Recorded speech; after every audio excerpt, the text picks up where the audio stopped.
Eu vou dizer como que foi a minha experiência ao ler Guerra e Paz, do Lev Tolstói. Esse é o meu box lindo da Kozak Naif. Vem em 2 volumes. Esse é o volume 1. Esse é o seu volume 2.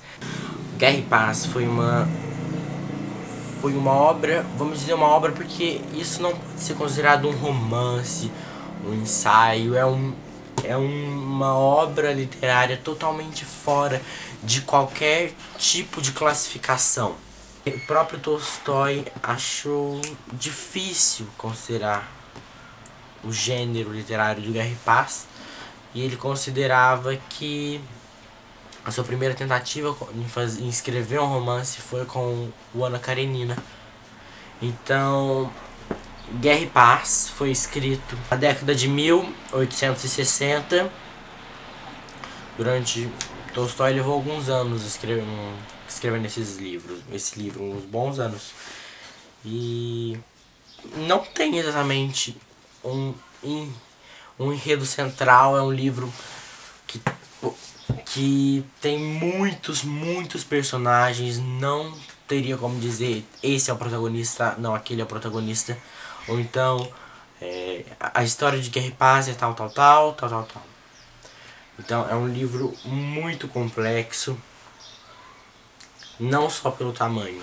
O Guerra e Paz vai contar a influência, como a Rússia foi influenciada pelas guerras napoleônicas. Então, o espaço de tempo que o Guerra e Paz vai cobrir é mais ou menos de 1805 a 1812. Alguns dos personagens principais do livro são o Pierre, que é o Pierre Bezukhov. Ele é um conde que na verdade era um filho bastardo do conde Bezukhov. Mas esse conde, o pai do Pierre, morre, e como o Pierre era o filho preferido dele, ele deixa tanto seu nome, o seu título, quanto toda a sua herança para o Pierre. E o Pierre é um homem que tem muitas crises existenciais, vamos dizer assim. Então ele vai ter muitas experiências através do Guerra e Paz. Ele vai se tornar maçom, ele vai se casar com uma mulher, ele vai ter um casamento infeliz, ele vai conhecer o amor verdadeiro, ele vai tentar salvar a vida dos seus mujiques, dos homens que trabalham para ele. Em certo momento da obra ele vai fazer muitas caridades, ele vai tentar cuidar do seu espírito, vai procurar Deus. Então ele vai ter várias experiências espirituais e também experiências físicas. Ele fica em Moscou durante a invasão do exército francês e ele se torna um prisioneiro. Então, o Pierre, vamos dizer que seria talvez o personagem que mais aparece durante o Guerra e Paz, mas mesmo assim não pode ser considerado um protagonista. Então, nós também temos 2 famílias muito importantes, que são os Rostov, que é uma família de... Eles tinham muitas fazendas e eles eram muito ricos, mas o conde Rostov está meio que falido.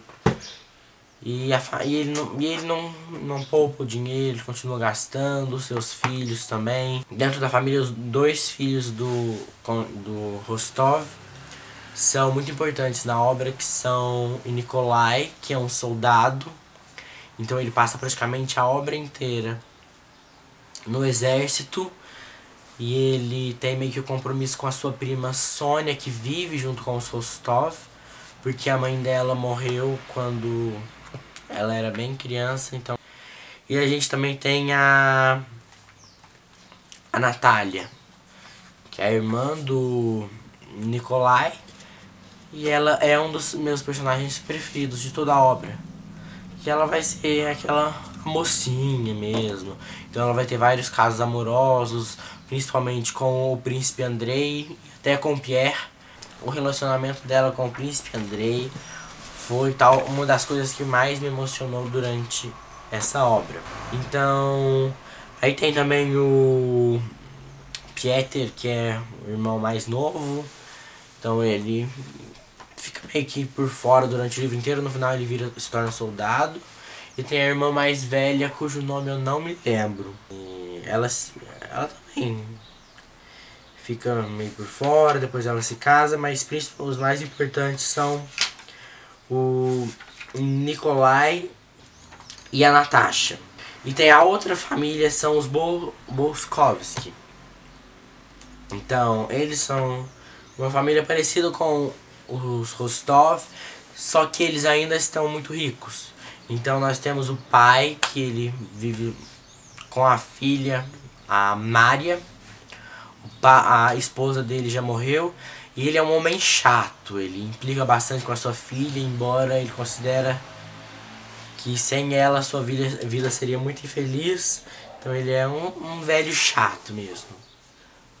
E a princesa Maria, ela vive com o pai, ela é uma solteirona. E tem até um caso que ela quase se casa, só que o homem que estava só por interesse. E esse homem, eu não me lembro o nome dele agora, são tantos personagens que eu fico perdido, principalmente com os nomes. Às vezes eu tenho uma pessoa na cabeça, mas não sei quem é. Às vezes eu lia o nome no livro e eu falava, mas quem é essa pessoa? E muita gente falava, anota os nomes dos personagens, mas eu sou chato, insistente. Acabo me perdendo. Mas enfim, ela acaba tendo um pretendente, só que ela descobre que ele só queria ela por interesse. Então ela está meio que fadada a ser infeliz. Só que ela tem uma fé enorme. Então ela dedica boa parte da sua vida a Deus. Ela cuida de algumas pessoas que literalmente vêm para Deus. Eles são tipo missionários. Então o sonho dela é viver em peregrinação. Só que ela espera, o pai tá velho, né? E ela ama muito o pai, não gosta de contrariá-lo nem nada. E finalmente tem o príncipe Andrei Bolkowski. E ele é meu personagem preferido do Guerra e Paz. Eu gostei muito do príncipe Andrei. Os trechos em que eu mais me emocionei na obra foram com o príncipe Andrei. Tem um momento muito emocionante. É quando a primeira esposa do príncipe Andrei morre logo após o parto. Porque eles pensavam que o príncipe Andrei tivesse morrido na guerra. Porque ele se alistou como soldado, ele foi soldado. Boa parte da obra ele também vai ter várias mutações espirituais, sociais, como o Pierre. E então ele chega bem na hora do parto. Aí pensavam que ele estava morto e a esposa não sabia. E ela morre. E foi um trecho muito emocionante também, os momentos finais dele com a Natasha, porque eu vou pulando as coisas, enfim. O príncipe Andrei, no começo da obra, ele tá casado com uma mulher, eu não me lembro o nome dela, e ele tá se preparando para ir pra guerra. Isso é em 1805. A esposa dele tá grávida, ele manda ela ficar com os pais, aí depois ele volta, como eu já disse, a esposa dele morre. Aí ele fica meio que em crise, a vida não tem sentido. Aí depois o Pierre ajuda um pouco ele. Aí ele acaba se envolvendo com a Natasha ou a Natália, não? Eu me lembro de ver o nome dela dessas duas maneiras, então Natasha, Natália pra mim vai ser a mesma pessoa. Ele vai se envolver com a Natália. E vai ser um casal muito bonito, só que ele vai partir, eles vão se separar. E no final é uma das tragédias do livro. Mas enfim, o príncipe Andrei é o personagem que eu mais gostei do Guerra e Paz. Mas o Tolstói não é uma pessoa vai lá, conta uma história, pronto. Ele vai fazer muitas reflexões. Então no meio desses livros, no meio das histórias dessas pessoas, a gente vai ter muitos ensaios, alguns breves, outros não muito breves, sobre determinismo histórico, sobre liberdade, sobre o livre-arbítrio.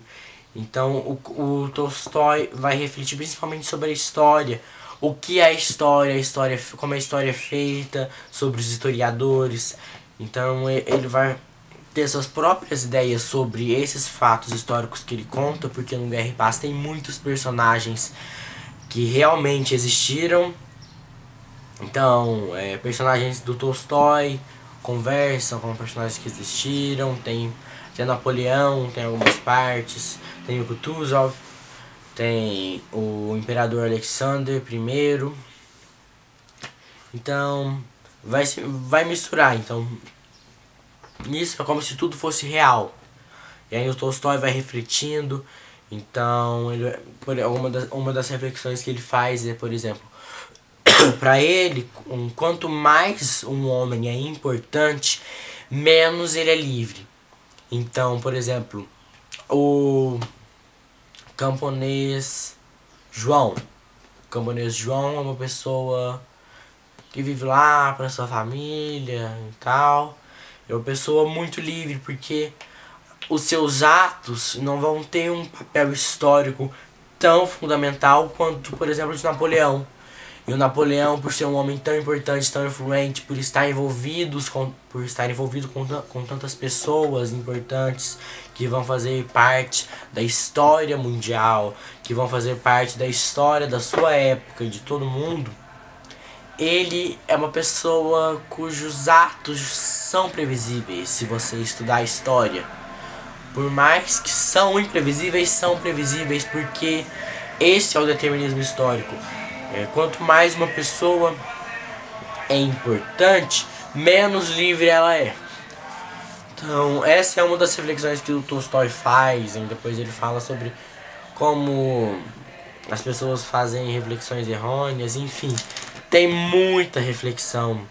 Eu cheguei até a ficar entediado em alguns trechos por esse conteúdo ensaístico do Tolstói. Mas é muito interessante.